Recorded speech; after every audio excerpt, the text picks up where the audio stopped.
Have you spent any time daydreaming about what Utah would look like if/when Trump gets to the bottom of the 2020 election and forces out into the open the fact that all of the machines are fraudulent? Man, I do. I think I think about that all the time, and what it is it's that freedom of free markets and people making good decisions for their children, and freedom to choose your schools and the curriculum. And I think the whole corruption just starts to give way to people's better judgment and individuals' better judgment. It's personhood, parenthood, and statehood. Those things are really important. If you don't understand personhood or parenthood, then you get statehood wrong. Next thing you know, you're giving the federal government authority to control all of your resources in your state. It was never designed to be that way.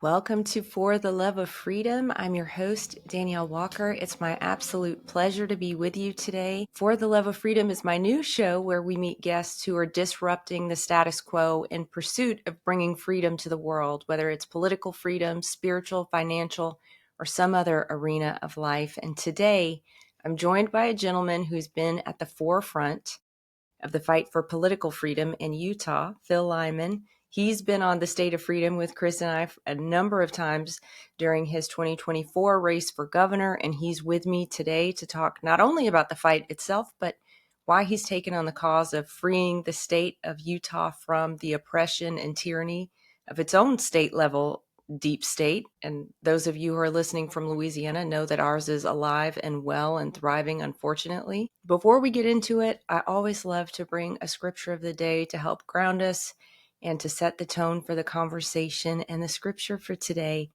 is Psalm chapter 115, verse 16. And it says, "The heavens belong to our God. They are his alone, but he has given us the earth and put us in charge." And Phil, I thought that was so appropriate for the show with you because you have not taken this lying down.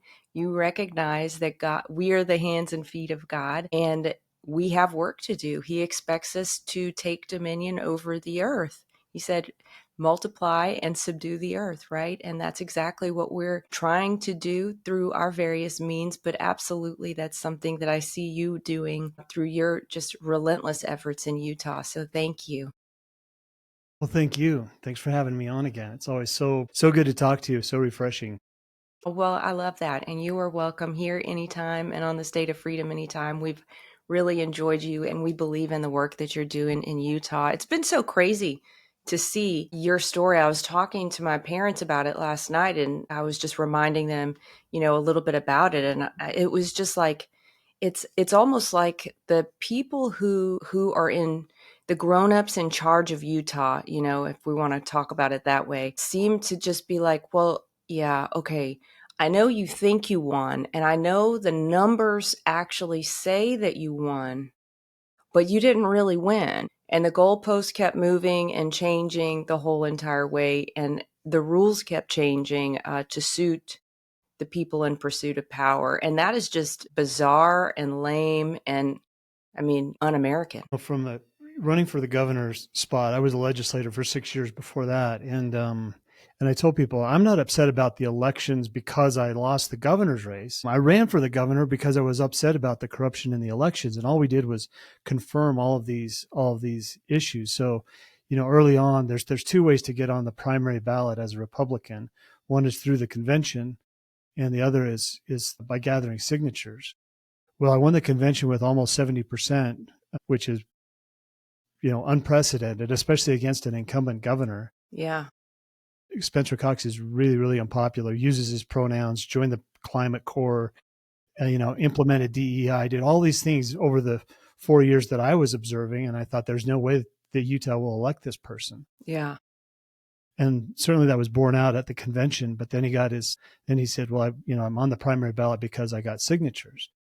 And any other candidate that has signatures, you could just call up and say, can I review, if you're his opponent, can I review the signature packets? It's like, oh yeah, come in Tuesday at 2:00 and spend as much time as you want, and you can review the signature packets. You can't take photocopies. You can't take photocopies of people's actual signatures, whatever, but you can review those. Yeah. And so we asked for that with Spencer Cox, and the answer for us was no, you can't look at those signatures. In fact, how dare you even suggest that you could come in and look at people's private information? That's the big thing. It's like, so I said, well, there's only one reason not to let us look at the signatures, is because you don't have them. Yeah. And so I made that statement early on before the primary election. And of course, that came out with all these op-eds from the lieutenant governor's office, what a conspiracy theorist I am. And I said, well, it's easy to disprove me, it's until you can demonstrate otherwise, I'll just assume you don't have your signatures. Well, we found out there were criminal charges on some of the signature gatherers in another part of the state, but all the statewide races were done by a single clerk. So I said, well, you've got another clerk here that's, looked through the signature packets of this individual and of another individual and found a bunch of fraudulent signatures. The same guy that was gathering for him was also gathering for Spencer Cox. I'm a CPA, so for me, it's like, oh, you got two people that essentially were looking at the same work, and one's coming up with this answer. Let's see what the statewide race came up with. And so we did the grammar request. We went to court. We did all of these things, and of course the courts throw it out. They're all appointed by Governor Cox, but the same company also gathered signatures for the Attorney General and for John Curtis, the senator. And I don't question whether they got their signatures, but I said, you guys should be asking for an audit because it's the same company. Yeah. And lo and behold, they did kind of come out and say, well, we kind of demand that our signatures be verified and remove this cloud. So they did. They audited the signatures, and what they came back with was that Spencer Cox didn't get enough signatures. He didn't have his signatures, and that should mean something. If nothing else, it should mean that they go back and say, hey, Phil, we're sorry we drug you through the mud over this. And of course, Spencer Cox is saying, well, we believed we had our signatures. We relied on the information. And it's like, well, you're in charge of that whole process. The lieutenant governor is in charge of this. And you go back and you say, well, what about these emails clear back in March of 2024 saying that you didn't have enough signatures, that you overlooked that? And then it turns in from a competence issue into a full-fledged cover-up and corruption. And I think people deserve to know if that's the case. I don't expect that the legislature is going to, impeach or remove Governor Cox, but people do need to know. And it's really has turned into a kind of a movement here in Utah of why do we allow such corruption? The very perpetrator, the very person who's putting his name on the ballot is the one who's verifying the signatures and overseeing the signature process. And even for the lieutenant governor, which is a single race in Utah, we don't have a secretary of state. So they run on a ticket? So they run on a ticket, yeah. And so the governor they run on a ticket, and the lieutenant governor acts as the secretary of state does in most other states? Yeah, wow. Yeah. So you say, well, can we look at voter lists? The lieutenant governor says, no, you may not look at voter lists. Can we look at the cast vote record? Lieutenant governor, no. Who prints the ballots? The lieutenant governor. Who verifies the results of the election? The lieutenant governor. Who verifies the signature? It's like, okay, this person can do anything they want, and there's nothing you can do about it. You can't look at it. You can't do anything. So then you have to say, well, would this lieutenant governor cheat? Are we expected as citizens to rely just 100% on the integrity of the lieutenant governor? And there's some people that would say, yes, that's good enough. That's what we want. But for me, I say, well, let's verify. Let's just verify. And again, as a CPA, I look at it and say, well, there's a few things we could do to verify these things. But every time you do something, every time you run a statistical report or something like that, the results come back, way off. It's like from a statistical analysis, you'd say, well, this is a huge irregularity, almost a statistical impossibility. Let's have an explanation. And the only response you get to saying, can we get an explanation, is, to call names and call you a conspiracy theorist. And for me at this point, that's just like music to my ears because it means it's validation. Yeah, absolutely. Now, you got involved in the gubernatorial race, you said, or you ran for governor because of your belief in corruption in the elections. But if we take it back, you've been involved in politics in Utah for a long time. You've been a local, not just activist, but a local public servant. What got you involved in supporting your communities in that way? Yes. So in 2009, Obama had just taken office. And by June of 2009, there was a massive raid on my community. I live in a small little town, very remote little southeastern town in Utah. And there was a huge raid, 300 federal agents, 26 families whose lives were really upended. And I watched that happen. And it was all under the auspice of an artifacts ring. But you find out that underlying all of that was a desire to lock up the resources in this area, where the uranium rich area was, where a bunch of the uranium one claims were that Wow. Hillary Clinton, a year later sold to Russia. So you see all this stuff in the real So question. real quickly, the artifacts ring, that would be like saying that people are trafficking in artifacts Yeah, that are like supposed to be okay. Native American artifacts. And we're also, Okay. phenomenal area of the world if a person wants to look at the Anasazi ruins and find things. It's really a very rich area. So they're not wrong about this being a very rich area. They are wrong about locals looting and taking stuff. The universities and the museums have done way more of that than the locals. We really have an appreciation for it and a respect for it. Right. So the whole premise is really offensive to start with, but that's what the federal government and especially the agencies do. The executive branch is they create a crisis to which they are the solution, and then they come in Yeah. with a heavy hand. And it'd be one thing if they're saying, we've got to stop the artifacts looting, but what it was we've got to lock up the resources of that area, and sell the uranium to Russia. So Frank Justra, Canadian financier, comes in and he brokers the deal between the Clinton Foundation, Uranium One, and Putin, to buy out Uranium One. He made $1 billion profit on the deal, turned around and donated $110 million to the Clinton Foundation, and then a couple of years later, Russia sold those uranium claims back to another company for pennies on the dollar for what they paid for it. So then you're going like, well, what was this all about? But Putin at the time was buying up assets in Kazakhstan and Africa and Australia and all over the world. He really had a stated purpose to corner and own the nuclear energy sector by taking all the uranium. And of course, Hillary Clinton was all in on that deal. And most people didn't see that. I was sitting at the table and this is as a county. So I ran for county commissioner after this raid. And in 2010, I was sitting at a table with a bunch of the uranium companies because we were dealing with President Barack Obama's, removal of a bunch of uranium property. And they Because came he and made said, it federal, he federalized it. Is that what happened? yeah, so it's all on federal land. It's all on public land. I mean, some of it's state land, some of it's private, but for the most part, these assets are sitting out on this vast federal estate, which has always had, the mining claims were legitimate mining claims. You can't remove those. So he was proposing to shut down what we call the Arizona Strip, which is a real rich area in Utah and Arizona, right on the border. And one of the companies, so I'm sitting down at lunch, and it was Uranium One. And they were a big player, and they said, well, we're not going to be coming anymore because we sold the company. I said, you sold the company? And they said, yeah, to Russia.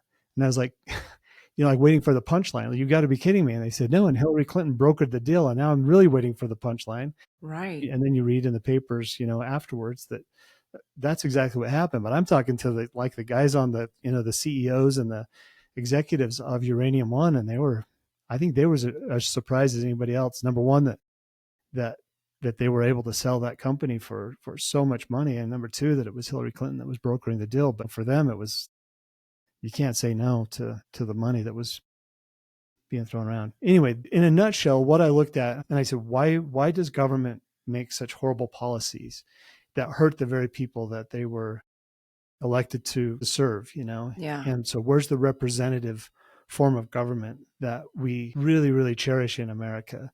The idea that if someone can make a decision that is going to hurt their neighbors, then that person is given authority to make that decision by being elected. And so you get in and you start looking, and you find out, as a county commissioner, I find out that There's a lot of pressure coming from the globalist interests, the Marxist interests, the World Economic Forum, the United Nations, all of these policies. They're drafting legislation. They're pushing it through the National Governors Association or whatever, all the way down through the legislatures. And so you see this in action and the money that is exchanged with it. And you start to realize that, you've got people on one hand who are honest, trying to figure out why everything is going against them. And on the other hand, you got literally pirates who are running the show, and the media is behind them. The judges are in on it. It's a huge, it doesn't matter if they're Democrats, Republicans, It doesn't matter. federal, state, all this idea of balance of powers and federalism and all that, it just goes out the window because you're dealing with people who are in on the take. They're just part of it and they can see it. And they know that, that they are going to remain in power because they have certain things locked up. So all roads lead back to the election. It's like, well, maybe we could have an election and remove some of those people from power. To me, Governor Cox was the quintessential example of a governor who was making really, really bad decisions for his state and should be challenged. And so that it was an easy decision to challenge him. And everything is, I feel very inspired and directed spiritually when I make certain decisions. And this has been one of those that from the very beginning has felt right. And I just shined a light in so many dark places. Yeah, well, you certainly have. And as you were talking, I was reminded today of Jeffrey Epstein's claim that he co-founded the Clinton Foundation. So it'll be very interesting when this stuff all really truly unravels in a meaningful, justice-driven way to see how far down all that is connected. Because, of course, very few of us believe I don't know what Kash Patel and Pam Bondi's reasons are and Dan Bongino for trying to tell us that there was no client list. There's, Epstein didn't kill himself, all these things. But I don't buy that for one hot second.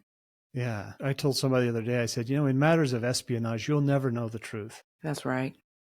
And I do agree with that to some extent. But at the same time, free people who are free in their soul and in their heart and who really feel it, it's like you can't overpower that. You can't take that away from them. And even though they may feel like resistance is ultimately futile, they still don't have a choice other than to resist tyranny and resist lies and to tell the truth. And, as long as that's in place, government is going to have a hard time winning that battle. Yeah. Well, I pray that this is for some other purpose and not to further lie to the American people in a bald-faced way. But I guess time will tell. I certainly hope some of those people are being rolled up and it's just needs to be kept quiet. Phil, first of all, I had no idea that you had any connection to Uranium One. That's just so fascinating. And it really puts a color on all the things you've seen, because whenever you've seen that level of corruption, that up close and personal, you just can't help but know that that's not the only place it is. Yeah. We have something in common that I learned about today, which is I spent a lot of time traveling through Africa. I didn't realize that you did your mission in South Africa. Oh, yeah. Yeah. So beautiful place. Oh my gosh, beautiful place, beautiful people. It's Amazing. just so wonderful. But I was a little Pollyanna in my time traveling through Africa, my 20s and 30s. And over time, I started really realizing, that, when people say Africa's corrupt, they're not wrong.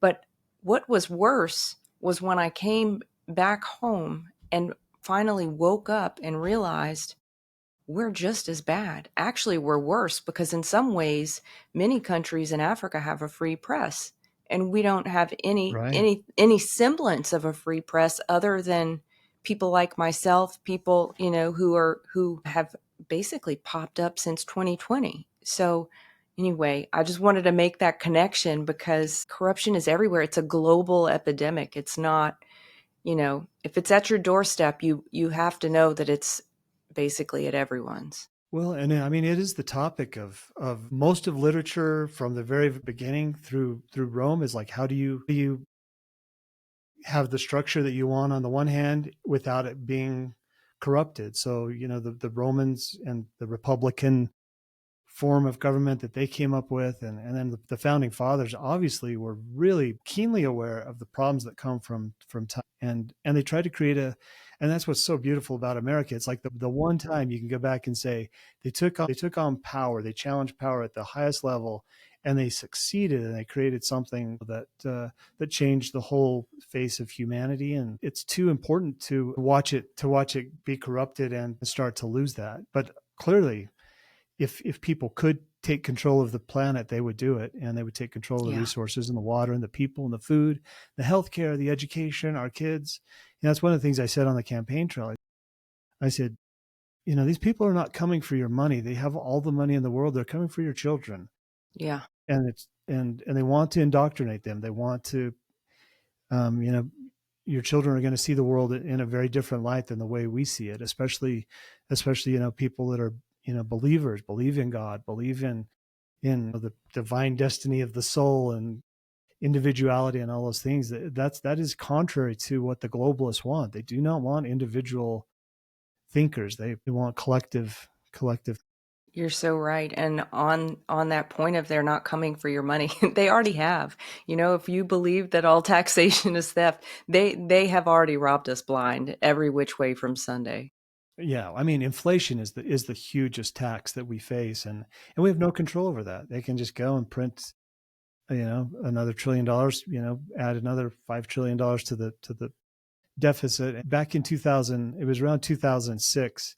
I was looking at the deficit, and I can't remember exactly where I was at. But it was like at $8 trillion, and I did the math, and I thought we have reached the point of no return. There's no recovery from this massive, massive amount of debt, and now we're pushing 40 trillion, and I'm at the point now. It's like I don't know. I guess it's irrelevant. I guess they can push that to an unlimited amount. I don't know what the no one ever plans on paying this off, and it's really a frightening proposition for America. And the other thing you say is America $40 trillion in debt because we don't have resources, or is it because we don't have innovation, people that are willing to work? It's like there's only one reason for America to be in debt to anybody, and that's because of the plunder. That's just it's a system.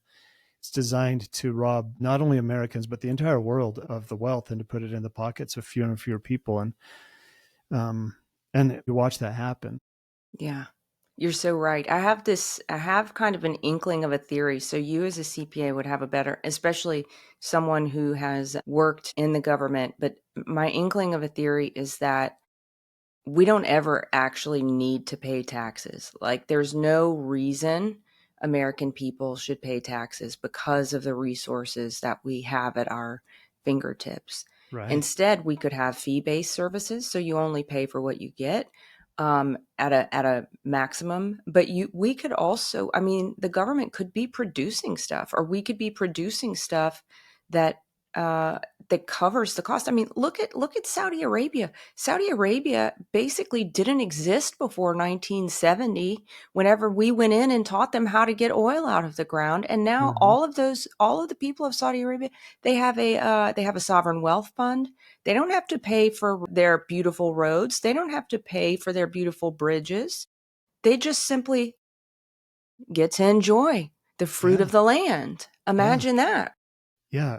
Ours is an income redistribution system. It's Yeah. got very little to do with paying for things. I mean, it goes back to Adam Smith and the free market conversations, and you're absolutely right. And I was pushing for that in Utah also during the governor's race. I said we don't need an income tax. We can pay our bills with a severance tax, which is the minerals. Yeah.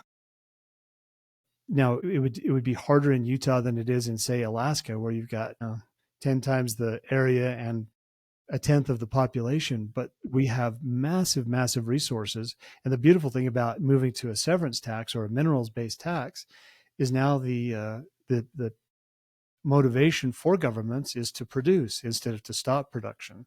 How And about that's what we that? see now is like shut it all down, shut down, blow up your energy plant, get rid of all of your mines, get rid of all of your production, and just raise people's taxes. And Mm-hmm. Perpetuity.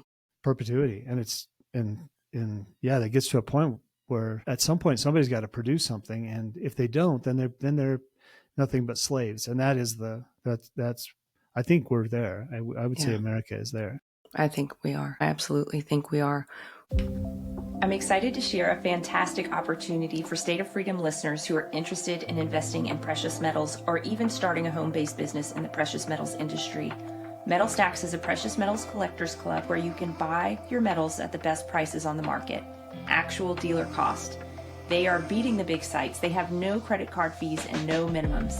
If you're just interested in purchasing metals at a great price, visit metalstacks.com/dwalker. Get to shopping. That helps me out. I get the commission. You can also refer people to Metal Stacks for an additional income.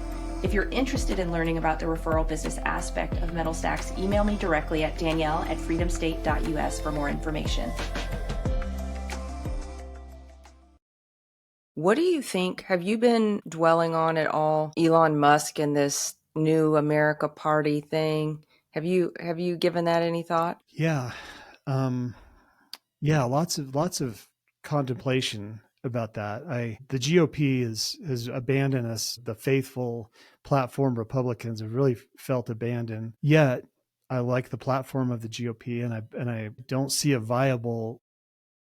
I shouldn't say I don't see a viable. The future of a viable candidate coming out of a new party like that is a ways down the road, and I'm not sure that Elon Musk is the right person to launch that. Yeah. Just ideologically, it puts a few people, and really what it does is it really targets more Republicans than just American truth lovers. But I applaud his effort. I applaud what he's doing. I'm a libertarian at heart, and I always tell people, I said it's an oxymoron to say that, to join the libertarian parties, because libertarians don't join parties. They're independent, So you can be a libertarian and be a Republican. But to join the Libertarian Party, I love Ross Perot. He's really one of my favorite people, and we saw what happened with his runs for office and things like that. It really divided the parties. Yeah, part of me wonders if this is just part of a distraction campaign for something else.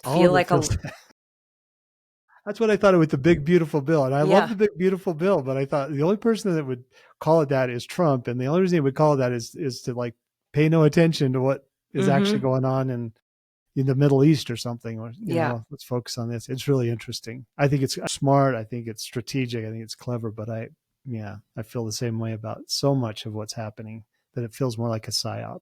Yeah, it does feel like a psyop. Part of what I was wondering, or just kind of tinkering with, is this idea that once the American public really realizes what the Uniparty has done, and how depraved and corrupt so many of these people are on both sides of the quote unquote aisle, the parties are going to have to collapse. And in some way you could say this is a place for them to go.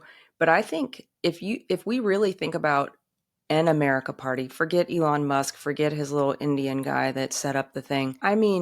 People should not have a political party. I don't really believe in political parties. They're corporations. They serve the interest of whoever holds the purse. And I think people need to run on their own merit, on their own value systems, and not clutch at whatever they think the constituents of the given district or area are. I come from a very conservative area, and so we have a tremendous number of rhinos here because everyone just wears the red badge, so that they can get elected. And as soon as they get elected, they do whatever they want. So I did run for the state party chair, and again, it was more just a way to keep the wheels churning on exposing corruption, and it was very, very effective. And I gave a speech at convention, and it was one of those times when I felt so compelled to say some things that you would never typically hear at a convention, and you'll appreciate it because you're, religious minded person. But I stood up and I said, after Jesus taught the parable of the sower, and just mentioning the word Jesus in a political, there was like an audible gasp. My wife said there was an audible gasp when you said the name Jesus, and there's power in that name. But I tried to explain it in like the most common language. But the story was, after he taught that parable of the sower, his disciples came and says, why do you teach in parables? And I'll get to the point of this. And he said, well, he said, Isaiah prophesied that people would have eyes that wouldn't see and ears that wouldn't hear, hearts that wouldn't feel. But when I teach in parables, there might be some people that hear that who will see with their eyes, who will hear with their ears, will feel with their hearts, and will be converted, and I can heal them. And I told that story. But the point of that is like, do you feel it with your heart, or are you just reading, and whether it's freedom or anything else, like we've got all the stuff written in the Constitution and the people have it memorized. They memorize the Declaration of Independence, but it's like, do they really feel it? And my point was, the GOP is so fractured in Utah that what's going to unify us is that I love freedom just like you love freedom. And whether you're Democrat or, wherever you're at on the political spectrum, freedom means freedom, man. If we feel that, then we act differently than if it's all just politics, and everything is politics. And so I'm with you on that. I think at some point, I think our love of country, our love of family and society and for each other transcends the political fighting that's going on. And I don't know how close we are to that actually happening, but I really felt that. And it was funny because, Jesus said that so many people, they hear those parables and they don't know what he's even talking about. It's just mass confusion. And after the convention, I had people come up, some members of my faith, some not members of my faith, and said, wow, I never expected to feel the Holy Spirit at a political convention. That was amazing. And other people who were pious, religious people that said Lyman's speech was a word salad. It was pure gibberish. And I thought, bravo, this is like separating the wheat from the chaff there. I watched it happen. And I felt it too. There's 4,000 people there. And I looked around that room and I thought, some of you are going to get this and some of you aren't. But it's time, it's time for people to put aside the party stuff in favor of their heart, the love of America. I agree with you. Again, whether that happens, I guess it does for some of us, and that's probably the best. I mean, that's probably God's plan. Some will and some won't. Well, that's true. That's true. I mean, he wills that we all would, but I guess, not all are willing. Yeah. Yeah. I didn't finish with so I did go to jail after standing up for and it was all based back to that uranium stuff and watching all this happen, watching the shutdown of the national parks in October of 2013. And we're surrounded by national parks out here. And it's like turning your economy off like a light switch, and just watching the Clinton Foundation and the uranium one. And then town had been raided and people's lives destroyed. A good friend of mine that committed suicide the following morning, trying to, protect his family.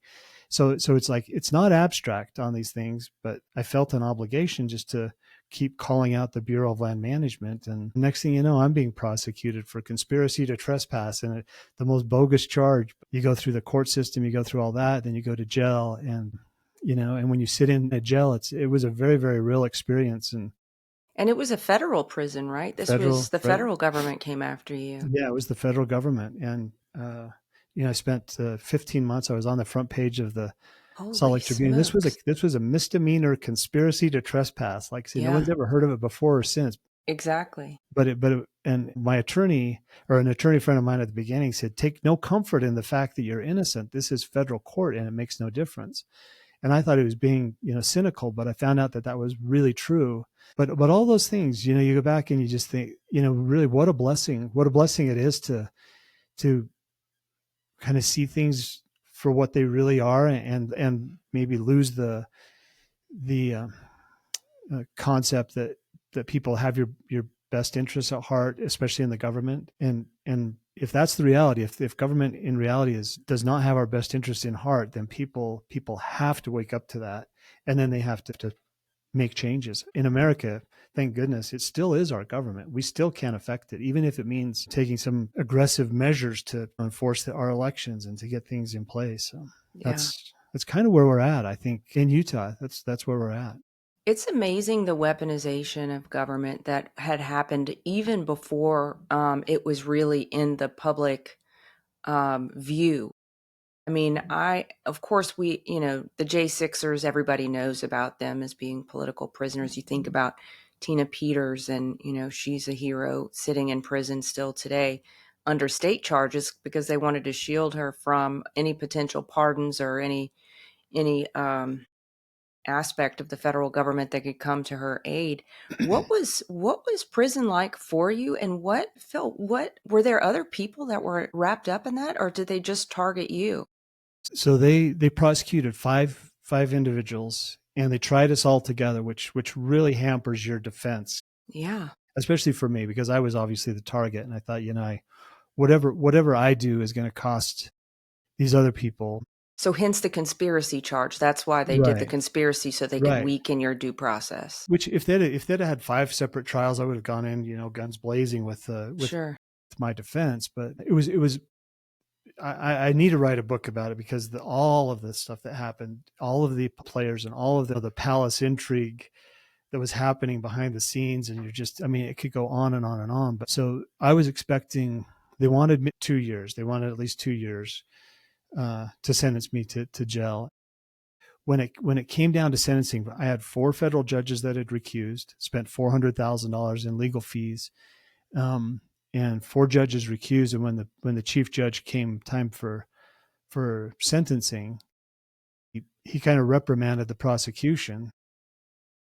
He didn't grant a new trial, which he should have done, but he sentenced me to 10 days. So that was like Christmas for me. Yeah. You can go for 10 days, but it was a very real 10 days. And when you ask what it was like, I walked in there. I was booked into jail, and it's not fun, and it's really invasive and just almost dehumanizing. But the 10 days, I met a lot of in jail. I was in maximum security, and I got to know some people. And when I got out, after about 3 months, my wife said, "Phil, you've got to stop sending money to these people." And they had nobody. They had nobody. Yeah. And commissary is a big deal. You don't have a wedding ring, you don't have a wallet, you have no identity.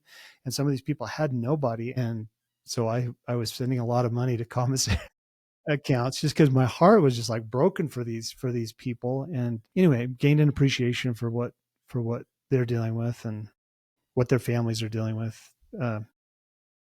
Yeah, it was honestly, it was such a learning experience. Alexander Solzhenitsyn talks about, I can't remember what he calls his jail, but his blessed jail or something. And I could kind of relate to that, even though I don't want to take away from anybody that's done a hard time, because 10 days is not a hard time, but it was very real.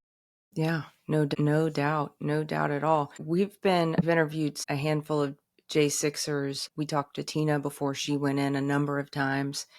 And what's remarkable to me is just the lack of justice and the absolute need for true justice reform, because criminal justice reform. I'm sure it's others besides Soros, but Soros obviously has been stealing our money somehow, and through probably USAID. I think that's pretty hard fact at this point.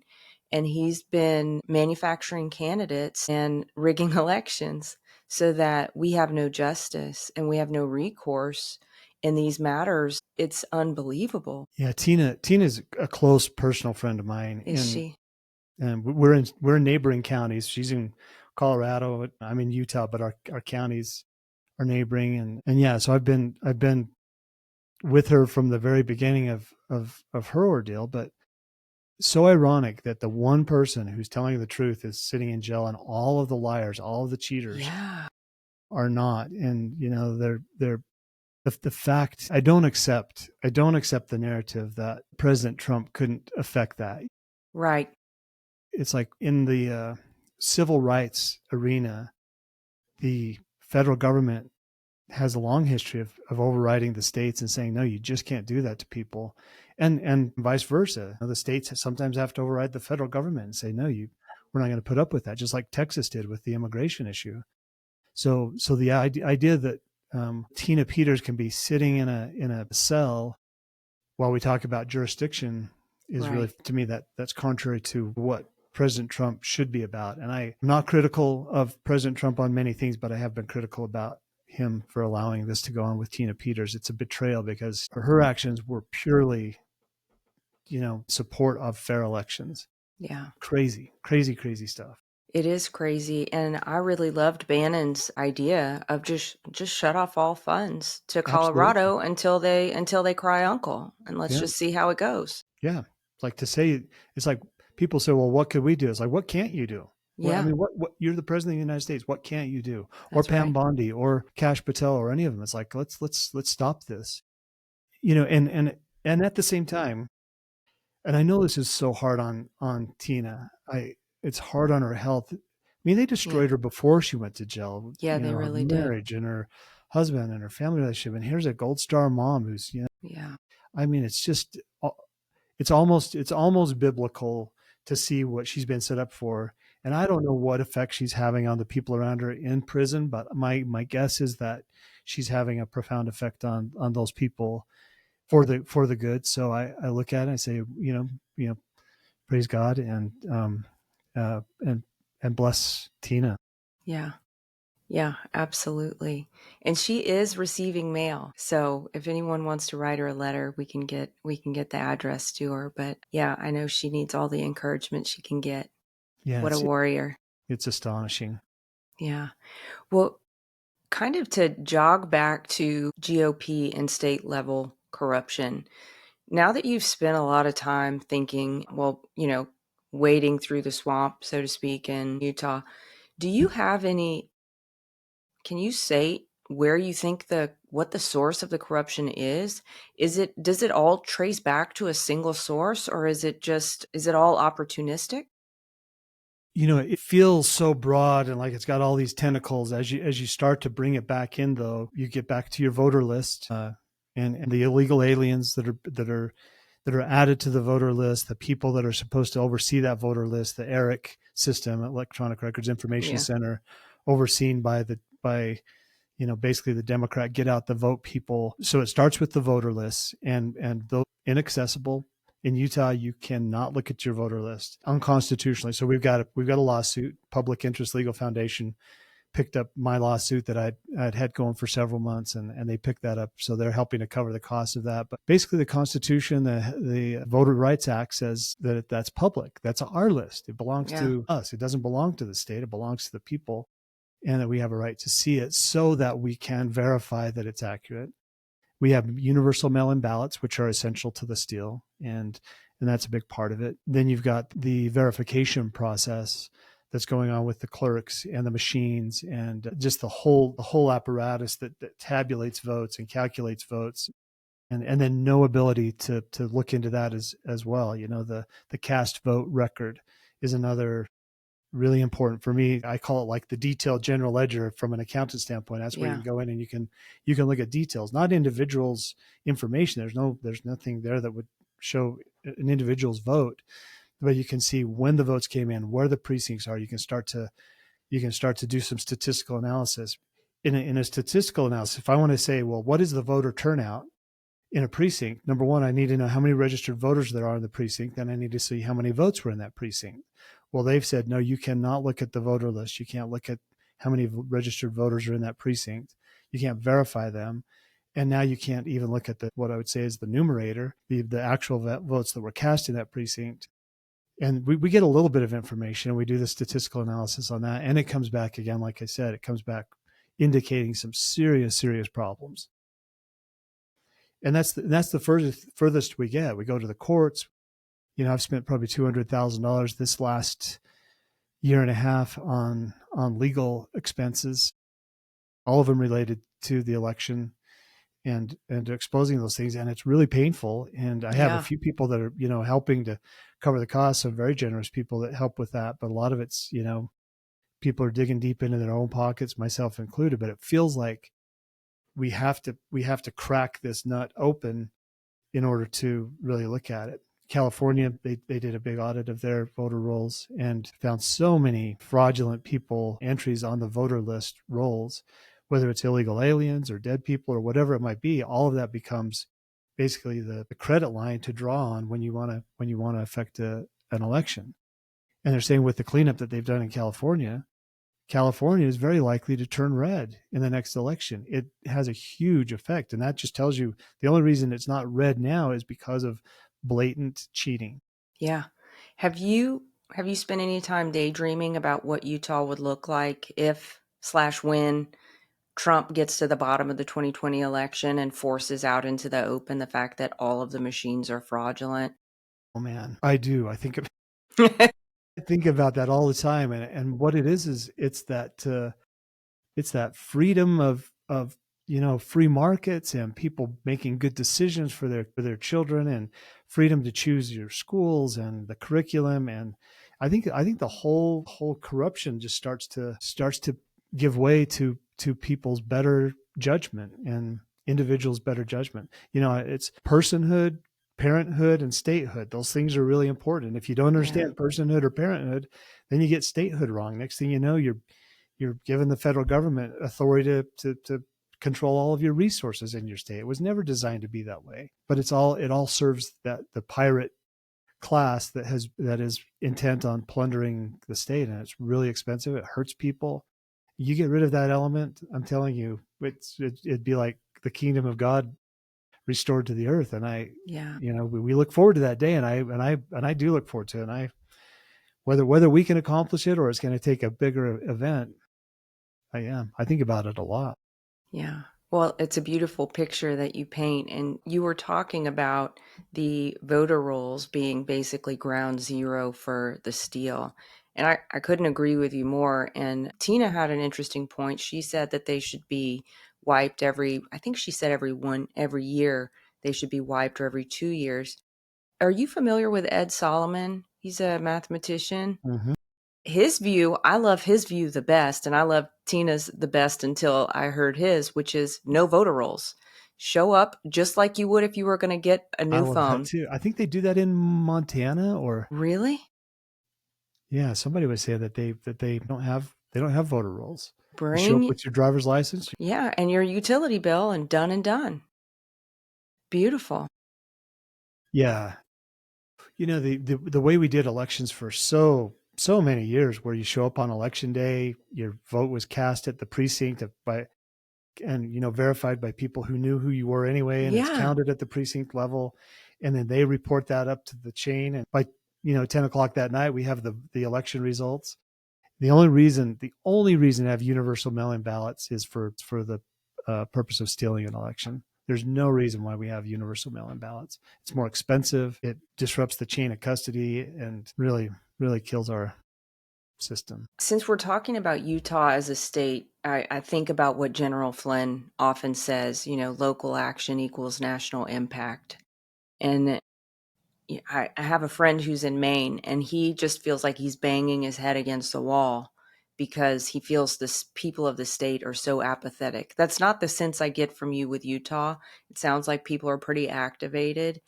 What's moving the needle there for y'all? Honestly, it is kind of getting those people who love honesty and truth talking to each other. And it's like you like starting that fire from the remaining coals, is you put a few of those together, and pretty soon they strengthen each other. The best way to keep that from happening is to keep those people from talking to each other.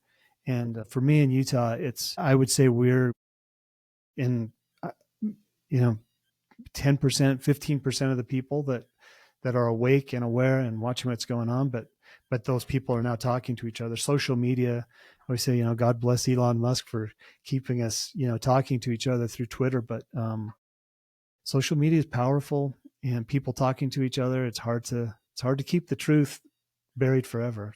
Yeah.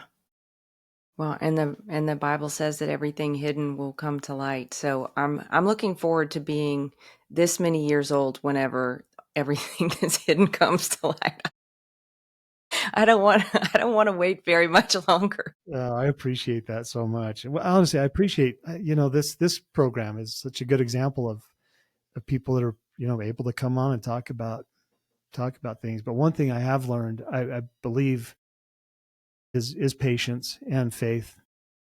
If it happens soon, I'll be happy. If it takes a long time, I'll be happy. Somebody else is in charge of that. We just do our best, and God's in charge of the results. And I've become very comfortable with that feeling of, yeah, because He really is in charge. I've seen such miracles. I told somebody that I said, I feel like we've just been tossed along on a river of miracles. And when you look back on your life, and for me, I look back on my family, my kids, the lessons that they've learned, the values that they have. And I just think, just believe and do your best, and God will do some miracles for us. I know that's Yeah. happening. Yeah, it is happening. You're so right. Well, where do you go from here? I was so happy to hear that you have already announced your intention to challenge Spencer Cox again, or to run for governor again. So you're remaining in the fight despite all of the efforts to discourage you and defame you. Tell Yeah. us about that. So before, in one of the debates with Spencer Cox, they said, "Will you accept the results of the election?" And I said, I will commit to verify the results of the election, whether I win or lose. And those words have kind of come back to haunt me, because I'm still committed to that promise. I am going to verify the results of that election. And that means that I don't concede, I don't go away. And I guess I reserve the right to change my mind about running in 2028. But the answer is, yeah, absolutely, I'm running in 2028. And until we learn the truth, yeah, the fight isn't taking me anywhere else besides where I'm at right now. So I'm in that, and hoping, honestly, for a off ramp that someone else can take that, or that we clean things up before that happens. Yeah. Because I am not an office seeker. I just really believe in government. I believe in representative government, and we should fight for it. We should. Well, no offense to your feelings, Phil, but I want you to do it. I think the people of Utah want you to do it. So I pray that things come to light between now and then, and maybe it'll have to be sooner than 2028. That's my prayer. I want clean houses before. Me too. Long before then. Yep. The secret to losing weight 2 times faster has gone viral. See the transformations hundreds of thousands of people are experiencing around the world with the Slender Eyes drops. These homeopathic drops are proven to control appetite, support thyroid function, help balance the body's pH, improve energy, boost mood, and increase metabolic rate. I've heard firsthand testimonials from droppers in their 20s to droppers in their 80s who say that the Slender Eyes drops have completely revolutionized their lives. Try the drops today to see the results for yourself. To learn more about the Slender Eyes drops or other incredible natural wellness and lifestyle products, email me at info@freedomstate.us and put drops in the subject line, or visit the Shop Our Partners page at freedomstate.us. We also have links to those in the show notes. Thank you for supporting the state of freedom. And when you were saying that Spencer Cox wanted you to say that you would concede the election or admit that the election, the results of the election, that there is a demonic entity that forces all of these Uniparty people to say that. I don't understand what it is. And so many do it. They say it. And I'm like, it's because they understand the power of words, and they know that words are won and, battles are won and lost in the mind. And so if you're going to concede it, if you're here, what does Jesus say? We learn by hearing, and every word by the mouth of God. Right. Well, if the words that we say inform our mind in a way, right? Like if you think you're reading scripture, you're meditating on scripture. So you would be reinforcing your own mindset. I think, I don't know if I'm making a whole lot of sense here, but I think the concession is, the defeat in the spiritual is just as real, if not more real, than the defeat in the physical. Anyway, I don't know if that makes sense. It absolutely makes sense. And it's so powerful. And honestly, I've got a handful of people close to me, my wife being chief among them, who she just doesn't have the tolerance for, first of all, she doesn't admire cowards. And second of all, she really expects people to stand up and do the right thing. And so it really fortifies you. And in our circle of friends, in politics, it was kind of shrinking every year, and then running for governor, it's really expanded in a really beautiful way. We're surrounded by people who feel the same way that you do, and they are believers. And I had a a really spiritual experience in jail, and I won't go into it, but the message, the words that came to me were, now is the time, now is my work made manifest, and kind of like, bear witness, and it's strengthen your resolve and bear witness to my ability to accomplish unspeakable good. And totally, I totally lean on that so much, and I just think, now's the time, and it's going to happen, and I'm going to watch it. I'm going to be an observer or a participant or whatever, but something significant is going to take place. And yeah, I don't want to be a coward. Yeah. Well, you're certainly not. And I'm just so appreciative for you standing up, saying the truth, whether people think, I don't know if people think that people are lunatics, but they love to say it. Maybe they think it, but they surely love to call us conspiracy theorists, right-wing fanatics, lunatics, whatever demeaning words they can use to basically silence us, cow us. So I just appreciate your courage and your tenacity, because it's so needed in this time. So few, in a way, so few people have stood up. In a way, so many people have stood up. But I think you're right.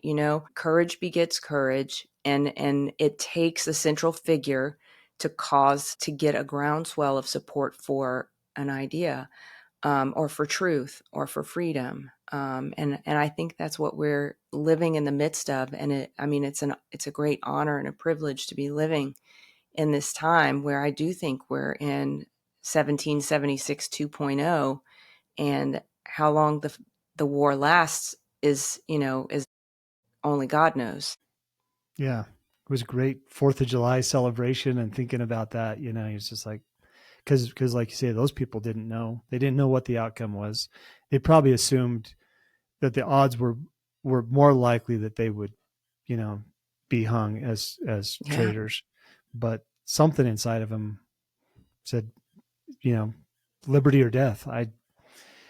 There's not a middle choice there. So it's not. And I tell people that all the time. This is not my fight. This is the fight. This is what we're here for. So win or lose, we got to be in it. Yeah, we do. Well, how can people follow you? How can people support your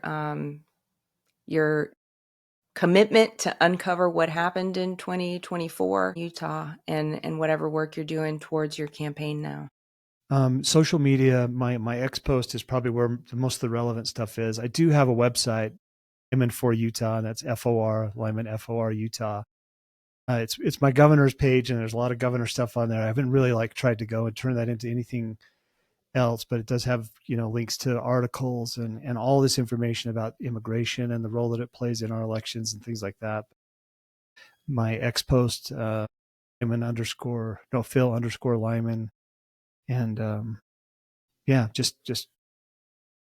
all the social media, Facebook, Instagram. Awesome. Well, thank you for taking some time with me today. It's so lovely getting to chat with you. And I will encourage you, please do write that book, because you have some inside knowledge that I think needs to be more widespread. People need to know what really went down. Yeah. I feel very compelled to do it. I've sat down and tried. My hat's off to anybody that can write a book, because it's not easy, but I have tried to kind of start that. Well, maybe we need to send out a call for some ghostwriters so you can sit down and tell your story. I think people do a great job with that. Some people are really great at it. Yeah, it's true. Awesome. Well, God bless you, Phil. Please keep me posted, and feel free. You're always welcome here on For the Love of Freedom and the State of Freedom, wherever you want to give your updates. Well, thanks again. And yeah, God bless you for doing this and staying with it. And thanks for the encouragement, and not for just me, but for, all of the listeners. And yeah, you're awesome. I'm so grateful. Oh, thank you, Phil. We'll talk to you soon. Have a great afternoon. Okay, Danielle, thanks. Thanks. See ya. Thank you for joining me today on For the Love of Freedom. I hope you were inspired by my guest and their mission to bring freedom to the world. You can stay updated on the show and my upcoming guests on all of the State of Freedom platforms, and a reminder that I'm live every Tuesday at 2:30 p.m. Central.